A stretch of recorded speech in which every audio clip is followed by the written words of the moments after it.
Recorded lecture अभी ले जाते हैं sir. Okay sir. Recording start नहीं हुई अभी तक, अब स्टार्ट हुई है। तो जो अभी तक मैंने समझाया आपको, ये समझाया है कि किस तरह से इस एमिटर में से इलेक्ट्रॉन निकल के ज़्यादा इलेक्ट्रॉन्स जो से हैं वो कलेक्टर में आ जाते हैं। वो बेस का साइज़ कम होने की वजह से बहुत कम इलेक्ट्रॉन्स इस साइड पे मूव होते हैं, यानी बहुत कम चार्जेस इस सर्किट में आएंगे और बहुत ज़्यादा चार्जेस कलेक्टर में एंटर हो जाएंगे।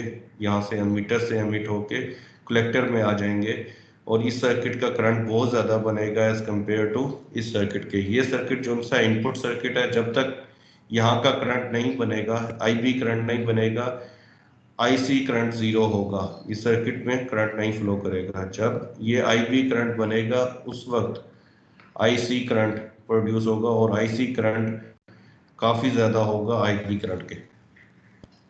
और ये इक्वेशन मैंने अभी तक एक्सप्लेन की है, IE is equal to IC plus IB। Next देख लेते हैं हम। अच्छा, ये मेजॉरिटी और माइनॉरिटी करंट कैरियर्स ये पहले मैं एक्सप्लेन कर चुका हूँ, ये रिकॉर्डेड लेक्चर में भी आपके पास मौजूद होंगे कि फॉरवर्ड बायस में जो हम ट्रांजिस्टर को हमेशा इस तरह से बनाते हैं कि एक जंक्शन उसका फॉरवर्ड बायस होगा और दूसरा रिवर्स बायस होगा। ज़्यादातर हम बेस और अमीटर को फॉरवर्ड बायस रखते हैं और कलेक्टर को रिवर्स बायस रखते हैं। तो कलेक्टर वाला जो जंक्शन है वो रिवर्स बायस में होता है और जो बेस और अमीटर वाला जंक्शन है, जो डिप्लेशन रीजन या जंक्शन है, वो फॉरवर्ड बायस में होता है। तो इसमें जो सा करंट फ्लो कर रहा होता है फॉरवर्ड बायस वाले जंक्शन में, वो मेजॉरिटी चार्ज कैरियर्स का करंट फ्लो हो रहा होता है और रिवर्स बायस वाले जंक्शन में जो सा करंट फ्लो करता है वो माइनॉरिटी चार्ज कैरियर्स का करंट फ्लो कर रहा होता है। तो यही चीज़ यहाँ पे लिखी हुई है।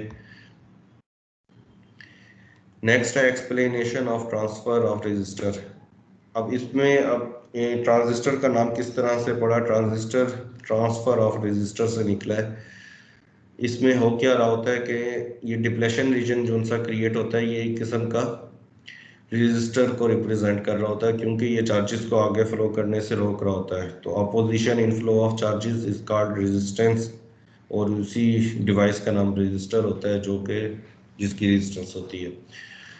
तो इसमें डिप्लेशन रीजन दोनों जब ये बनता है, ट्रांजिस्टर बनता है, उस वक्त दोनों डिप्लेशन रीजन एक जितने साइज के होते हैं। जैसे इसको इस तरह से कनेक्ट करते हैं कि ये वाला सर्किट, लेफ्ट साइड वाला सर्किट फॉरवर्ड बायस में हो और राइट साइड वाला रिवर्स बायस में हो, तो इस वाले जंक्शन की, लेफ्ट साइड वाले जंक्शन की डिप्लेशन रीजन कम विड्थ में हो जाता है, कम होना शुरू हो जाता है, सिकुड़ना शुरू हो जाता है, और राइट साइड वाला डिप्लेशन रीजन फैलना शुरू हो जाता है। तो एक किस्म का ट्रांसफर ऑफ रेजिस्टेंस हो रहा होता है, रेजिस्टर एक जगह से दूसरी जगह ट्रांसफर हो रहा होता है। तो इसलिए इसे ट्रांजिस्टर कहते हैं। और इसमें ये मैंने अभी एक्सप्लेन कर दिया है कि IC करंट बहुत ज़्यादा होता है as compare to IB current के, और IE इक्वल होता है IC प्लस IB के। यही चीज़ यहाँ एरो की मदद से भी आपको शो हो रही है।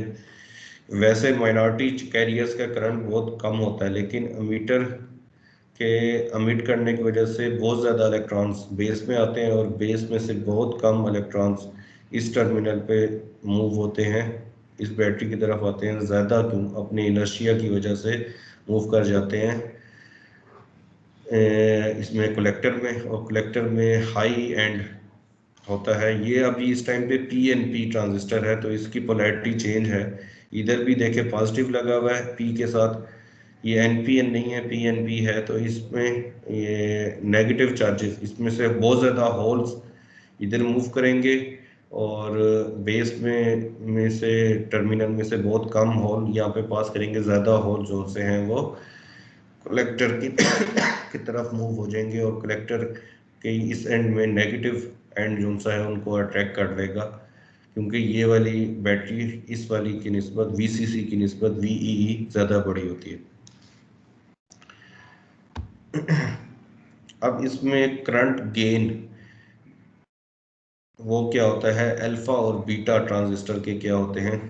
अल्फा रिप्रेजेंट करता है IC ओवर IE को, यानी collector current divided by emitter current, और बीटा रिप्रेजेंट करता है IC ओवर IB को। ठीक है, तो ये हमेशा इसी तरह ही रहेंगे, alpha IC over IE collector current over emitter current, और beta IC over IB collector current over base current. Gain का लफ्ज जहाँ पे भी आता है, गेन का मतलब होगा आउटपुट डिवाइडेड बाय इनपुट। ठीक है, तो ये करंट गेन, यहाँ पे हमारे पास आउटपुट करंट IC है और इनपुट करंट IB है। अभी जैसे लास्ट इसमें देखा था, जो हमारा आउटपुट सर्किट है वो IC वाला है और इनपुट सर्किट जो सा है वो IB वाला है। तो इनपुट सर्किट में हमारा IB, जब कॉमन एमीटर लेते हैं हम, अभी इसमें कॉमन बेस बना हुआ है, तो कॉमन एमीटर के केस में हमारा IB जो सा है वो इनपुट करंट होता है और IC जो सा होता है वो आउटपुट करंट होता है। तो उस वक्त करंट गेन जो सा बनेगा वो बीटा बनेगा IC ओवर IB, और जब हमारा कॉमन बेस होगा उस वक्त इनपुट करंट IE होगा और आउटपुट करंट IC होगा। तो कॉमन बेस वाले केस में अल्फा जो सा है वो करंट गेन को रिप्रेजेंट कर रहा होता है, लेकिन ये रहते हमेशा यही है, अल्फा हमेशा IC ओवर IE होगा ट्रांजिस्टर का, और बीटा हमेशा IC ओवर IB होगा। अब इसको आपस में भी रिलेट कर सकते हैं हम, अल्फा और बीटा आपस में किस तरह से रिलेट करते हैं वो मैं इधर एक्सप्लेन कर देता हूँ आपको। आप ये इक्वेशन देखें, IC इक्वल है अल्फा IE, जस्ट IE को इधर लेके, और इसी तरह से IC इक्वल है बीटा IB के, IB को जस्ट इधर मूव कर दिया।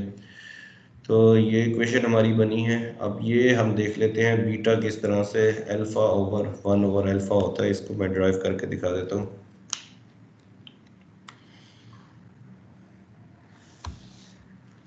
हमारे पास इक्वेशन है IC is equal to alpha IE, यही इक्वेशन है ना। तो इसमें देखें IE, अगर हम ये वाली वैल्यू इसकी पुट करें IC प्लस IB, तो IC हो जाएगा अल्फा IC प्लस IB। अब अल्फा को अंदर मल्टीप्लाई कर देते हैं, IC is equal to alpha IC plus alpha IB। अब IC को इस साइड पे मूव कर देता हूँ और इसको रीअरेंज कर देता हूँ, तो अल्फा IB इक्वल होगा IC माइनस अल्फा IC के, जस्ट अल्फा IC को इस साइड पे मूव किया। अब इसमें IC को हम कॉमन ले लेते हैं, तो अल्फा IB इक्वल हो जाएगा IC 1 माइनस अल्फा के। ठीक है, अब IB को इधर ले आए, इस साइड पे डिवाइड कर दें, और 1 माइनस अल्फा को इधर ले आए, तो हमारे पास बन जाएगा IC over IB is equal to alpha 1 minus alpha के। ये IC ओवर IB होता है बीटा, तो ये बीटा इक्वल हो गया इसके। तो आपको अगर इस तरह का क्वेश्चन गिवन हो कि आपको अल्फा की वैल्यू गिवन हो और आपको IE गिवन हो, तो आप बाकी चीज़ें फाइंड कर सकते हैं। अगर अल्फा की वैल्यू गिवन है तो बीटा फाइंड कर सकते हैं, बीटा आ गया तो आप IC या IB में से कोई एक फाइंड कर सकते हैं। तो आप इस तरह से दूसरी वैल्यूज बाकी फाइंड कर सकते हैं, अगर आपको एक करंट गिवन है और अल्फा और बीटा में से कोई एक चीज़ गिवन है।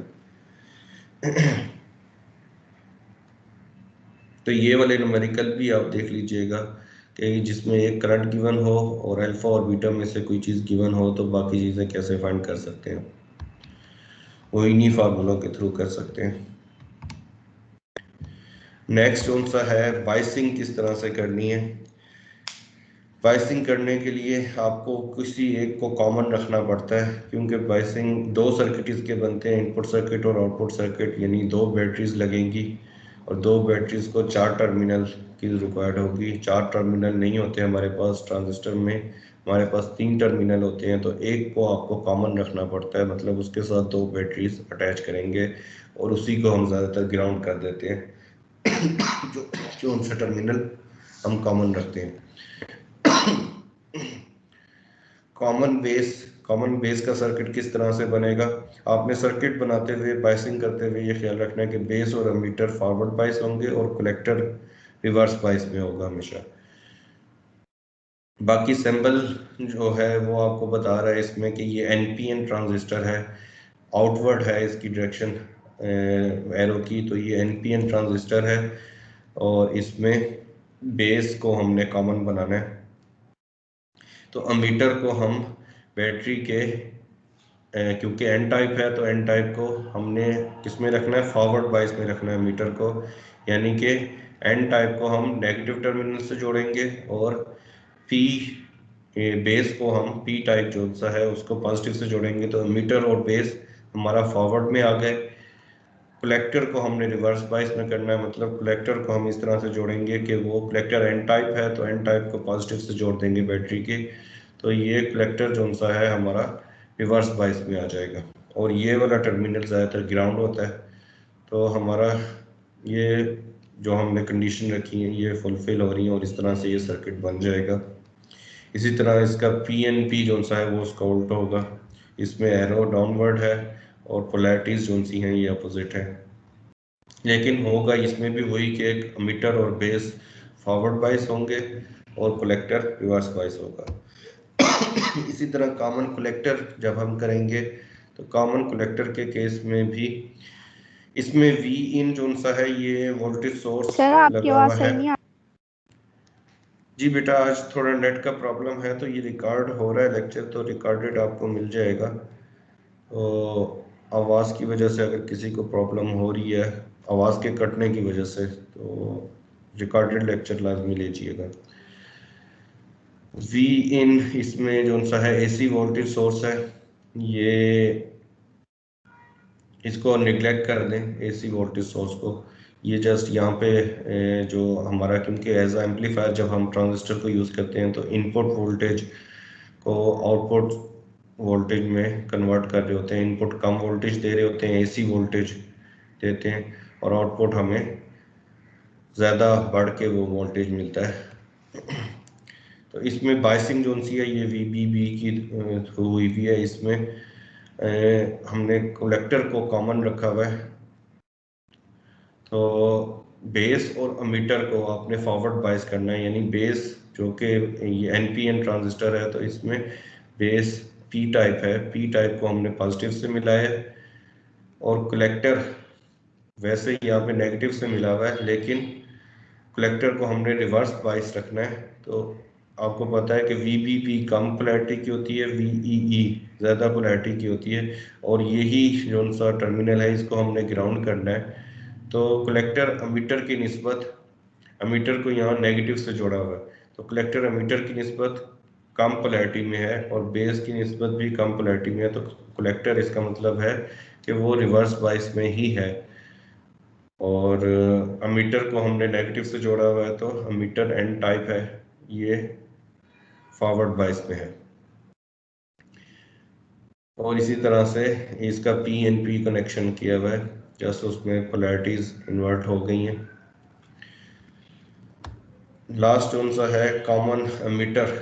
इसमें एमीटर को कॉमन करेंगे हम, इसके टर्मिनल को हम ज़्यादातर ग्राउंड करेंगे, और काम वही करना है। बेस और एमीटर फॉरवर्ड बायस में होंगे। इसमें ये एनपीएन है तो बेस पी टाइप पॉजिटिव से लगी हुई है, नेगेटिव जो सी है वो एमीटर से लगी हुई है, और इसी तरह कलेक्टर जो कि एन टाइप है ये इधर पॉजिटिव से लगा हुआ है वीसीसी के, तो कलेक्टर रिवर्स बायस पे है। Common emitter is mostly used for amplification because of high voltage gain and current gain. Common emitter circuit में करंट गेन और वोल्टेज गेन यानी कि पावर गेन बहुत ज़्यादा होता है, इसलिए ज़्यादातर इसको एम्पलीफिकेशन के लिए यूज़ करते हैं। ये अभी हम आगे देखेंगे एम्पलीफिकेशन के लिए कैसे यूज़ होता है। कैरेक्टरिस्टिक्स, एमिटर कॉमन एमिटर की हम करेक्टरिस्टिक्स देख रहे हैं, क्योंकि ये ज़्यादातर यूज़ होता है, तो इसकी इनपुट और आउटपुट करेक्टरिस्टिक्स जो सा इसके आपने प्रैक्टिकल किए भी होंगे, इनपुट और आउटपुट करेक्टरिस्टिक्स के, कॉमन एमिटर कॉमन बेस के। तो कॉमन एमिटर के केस में जो इनपुट करेक्टरिस्टिक है उसमें IB और VBE करेक्टरिस्टिक हमेशा वोल्टेज और करंट के अगेंस्ट ही हम चेक करते हैं। वोल्टेज को हम वाई एक्सिस पे लेते हैं, सॉरी वोल्टेज को हम एक्स एक्सिस पे लेते हैं और करंट को हम वाई एक्सिस पे लेते हैं। तो करेक्टरिस्टिक जो इनपुट की करेक्टरिस्टिक हैं, इसमें कॉमन एमिटर वाले सर्किट में देखें, इसमें इनपुट करंट IB बन रहा है और इनपुट वोल्टेज बेस और एमिटर का वोल्टेज बन रहा है, यानी बेस और एमिटर का VBE।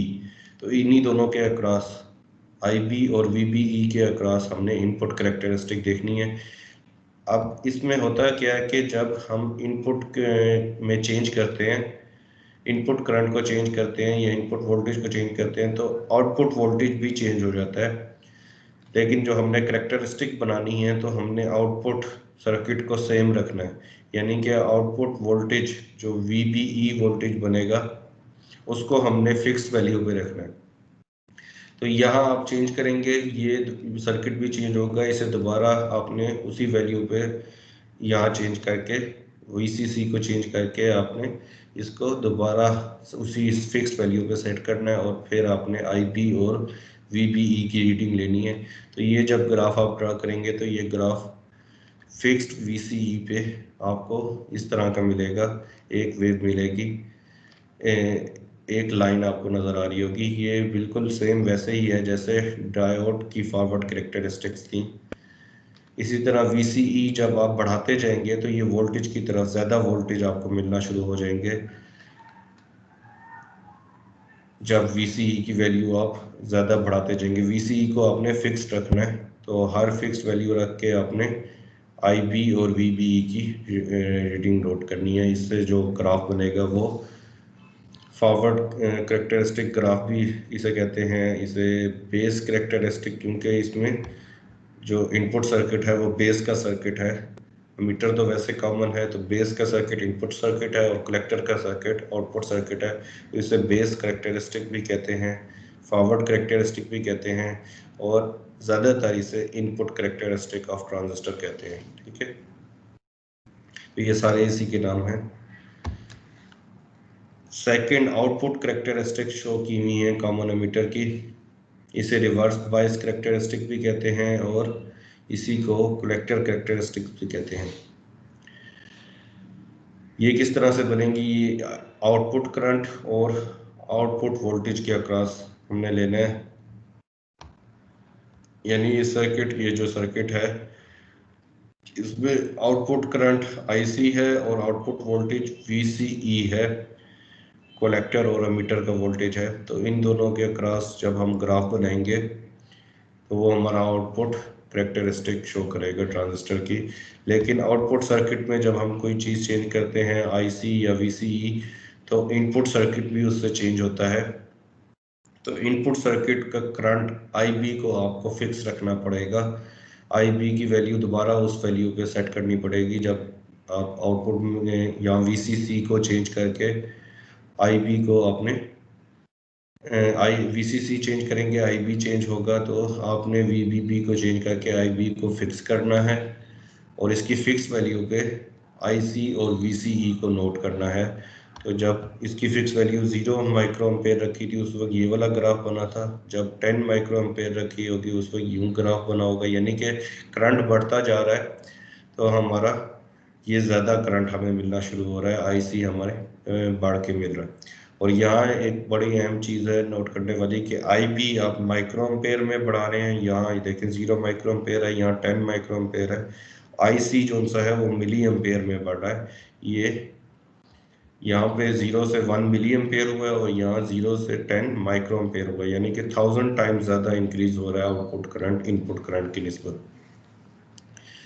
तो इसमें 3 रीजन है, इसमें 3 रीजन आपको शो हो रहे हैं। एक ये वाला रीजन है ये एक्टिव रीजन कहलाता है पूरा।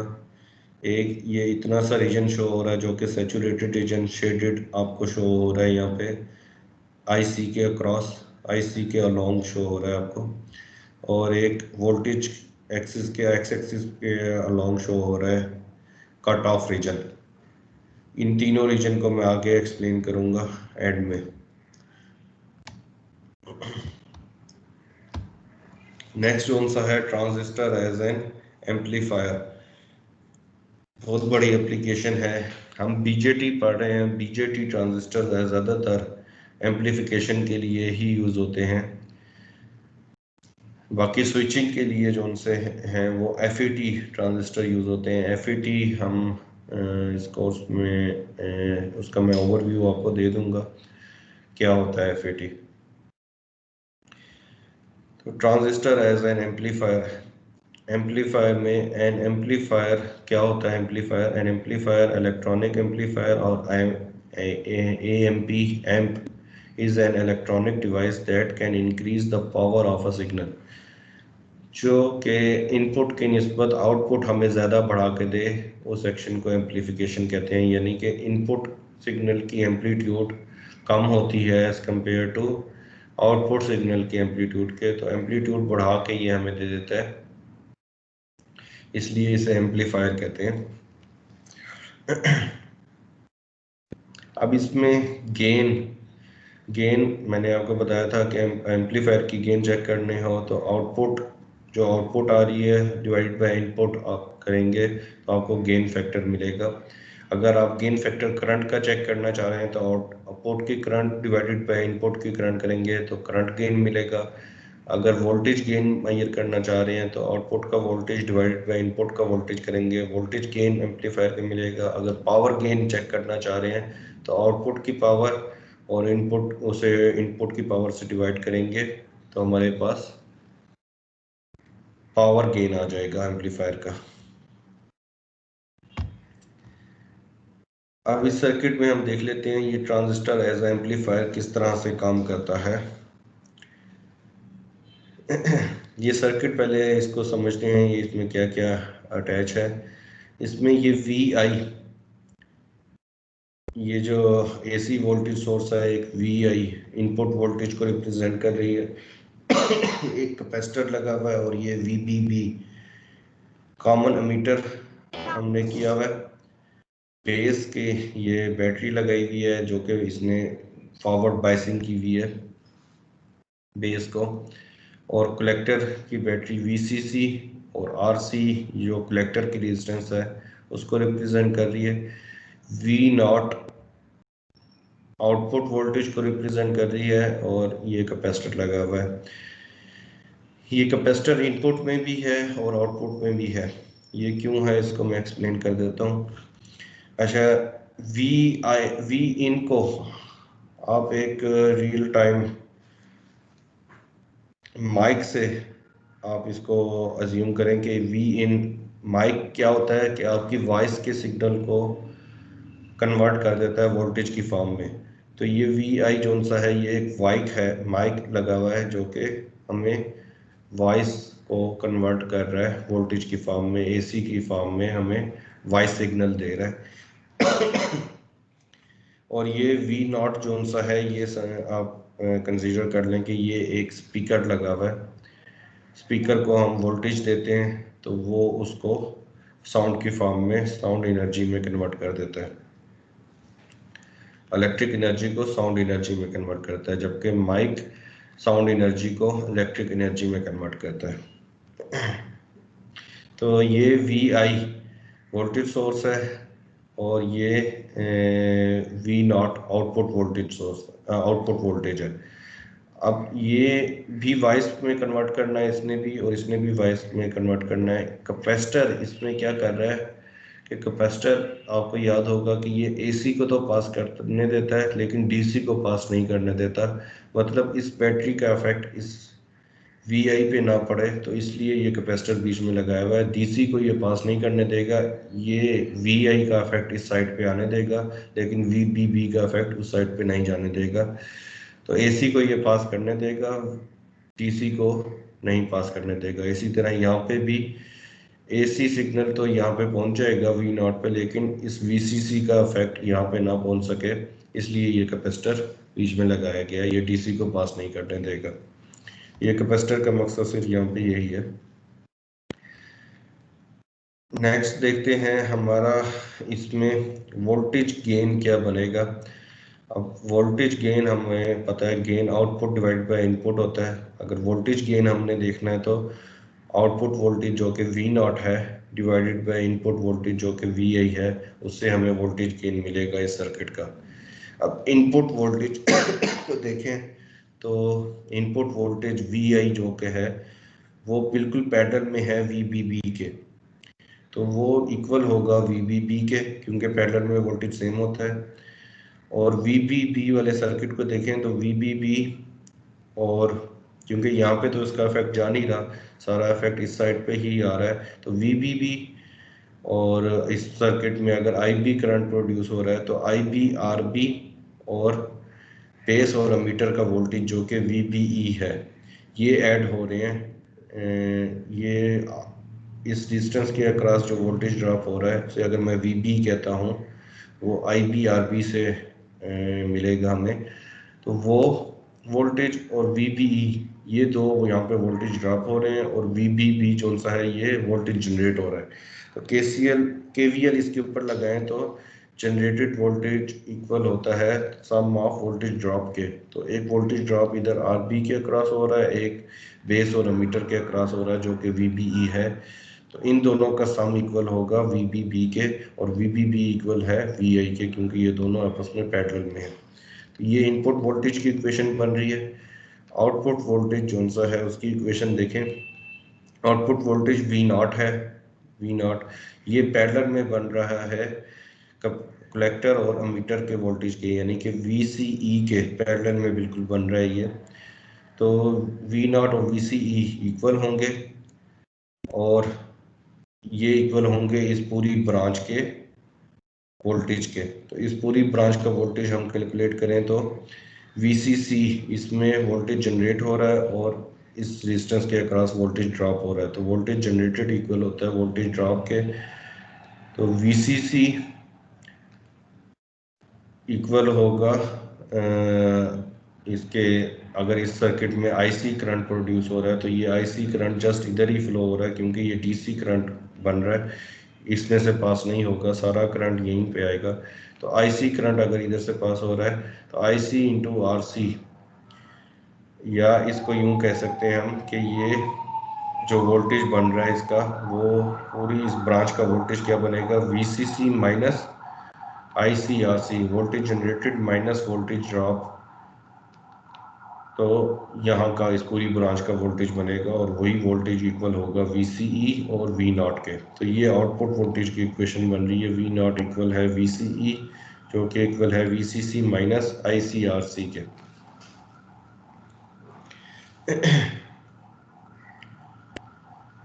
तो इन्हीं दो इक्वेशन में जब हम वैल्यूज पुट करेंगे, वैल्यूज किस तरह से पुट करनी है वो मैं बताता हूँ कि जब VI यानी कि इनपुट वोल्टेज ज़ीरो होगा तो उस वक्त देखें, जब VI ज़ीरो होगा तो इसका मतलब है VBB भी ज़ीरो होगा। जब VBB ज़ीरो है तो यहाँ कोई करंट जनरेट नहीं होगा, IB करंट भी ज़ीरो होगा। ठीक है, तो IB करंट ज़ीरो है तो हमारे पास इक्वेशन के थ्रू VI जब ज़ीरो है और IB करंट ज़ीरो है तो हमारे पास VBB भी ज़ीरो है, तो ना यहाँ पे कोई वोल्टेज ड्रॉप होगा, ना VBE में कोई वोल्टेज ड्रॉप होगा, यानी कि सारी चीज़ें ज़ीरो हैं। VIB उस टाइम पे ज़ीरो है जब VI ज़ीरो है। अब IB करंट ज़ीरो है जब तक बेस करंट नहीं प्रोड्यूस होता, उस वक्त तक IC करंट भी नहीं प्रोड्यूस होता ट्रांजिस्टर में, ये मैं एक्सप्लेन कर चुका हूँ पहले। तो हमारा IC करंट ज़ीरो होगा। अब जब IC करंट ज़ीरो होगा तो V नॉट देखें क्या बनेगा। जब VI ज़ीरो था उस वक्त V नॉट हमारे पास क्या बन रहा है, वो VCC माइनस ICRC है। IC तो इस टाइम पे ज़ीरो है, मतलब VCC माइनस ज़ीरो है, यानी कि जो इस टाइम पे हमने VCC दिया हुआ है वही पूरा हमारा V नॉट बन रहा है। अगर वो मैक्सिमम पे है VCC तो हमारा V नॉट भी मैक्सिमम बन रहा है। तो VI पे हमारा V नॉट VCC होगा, यानी कि मैक्सिमम होगा। अब जैसे जैसे हम, ये मैंने इधर ग्राफ में शो किया हुआ है कि इस साइड पे एक्स एक्सिस पे VI है और वाई एक्सिस पे V नॉट है। तो 0 जब VI था उस वक्त V नॉट मैक्सिमम था। अब जैसे जैसे इस सर्किट में ये VI बढ़ेगा मतलब VBB बढ़ेगा, VBB बढ़ेगा तो IB करंट प्रोड्यूस होगा।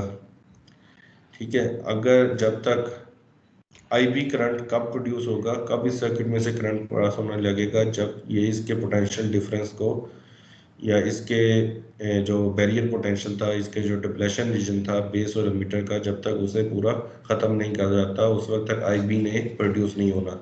मतलब 0.7 वोल्ट तक, जब तक ये 0.7 वोल्ट से ज़्यादा नहीं हो जाता यहाँ पे करंट प्रोड्यूस नहीं होगा, IB करंट प्रोड्यूस नहीं होगा। IB प्रोड्यूस नहीं होगा तो IC प्रोड्यूस नहीं होगा, मतलब V नॉट सेम रहेगा स्टार्ट में।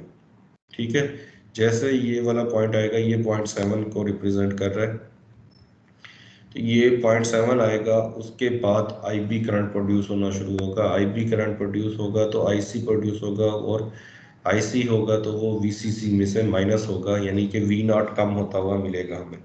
अब आगे यही हो रहा है कि इस पॉइंट के बाद IB करंट बन रहा है, IB बन रहा है तो V नॉट में से IC माइनस हो रहा है और वो कम होता हुआ हमें मिल रहा है V नॉट।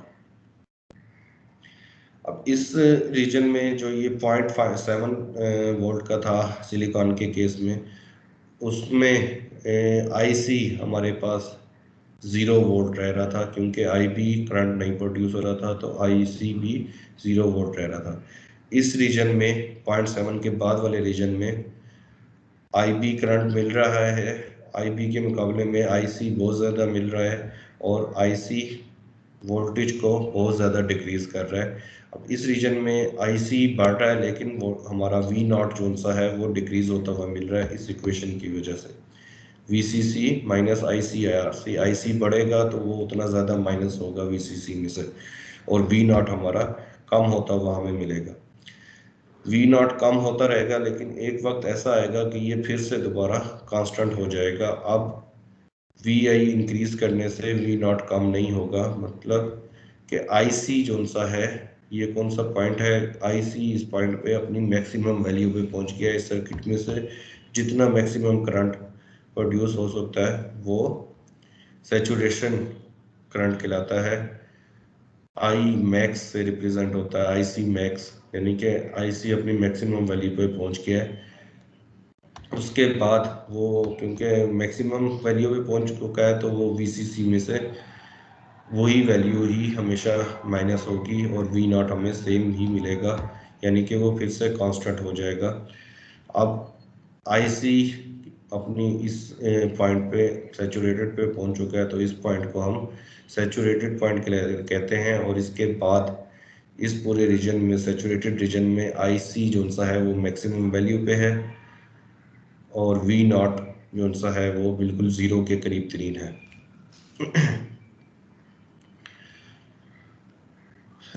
अब इन तीन रीजन को एनालाइज करें। कट ऑफ रीजन में IC 0 था, सैचुरेटेड रीजन में IC मैक्सिमम था, और एक्टिव रीजन में IC मुसलसल बढ़ रहा था। ठीक है,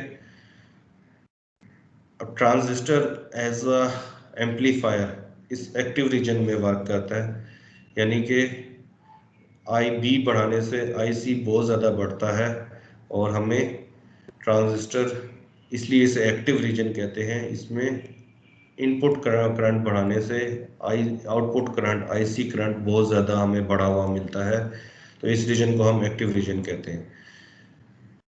जो कट ऑफ रीजन है इसमें IC, क्योंकि अभी तक IB प्रोड्यूस नहीं हुआ था, इनपुट करंट प्रोड्यूस नहीं हुआ, तो आउटपुट करंट प्रोड्यूस नहीं होगा, तो ये रीजन 0 को रिप्रेजेंट करता है, यानी कि इसमें करंट 0 है। और ये जो एंड वाला रीजन है सैचुरेटेड रीजन, ये 1 को रिप्रेजेंट करता है, क्योंकि इसमें करंट मैक्सिमम वैल्यू पे है। सैचुरेटेड रीजन और कट ऑफ रीजन में ट्रांजिस्टर एज अ स्विच के तौर पे काम करता है। इसमें करंट जीरो था कट ऑफ रीजन में, और सैचुरेटेड रीजन में करंट मैक्सिमम वैल्यू पे था। तो इधर हमें करंट मिल रहा है, इसमें बिल्कुल करंट नहीं मिल रहा, ये है स्विच के तौर पे काम करता है।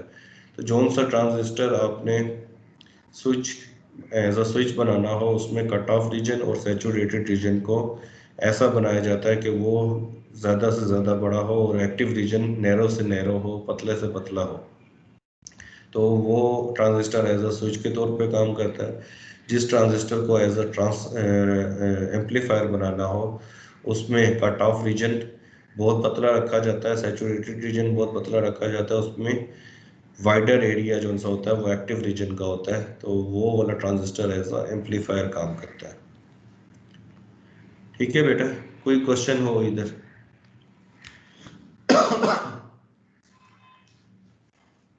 तो ये जो सा है लेक्चर आप लोग रिकॉर्डेड हो गया है, तो आप लोग मेरे से रिकॉर्डिंग ले लीजिएगा।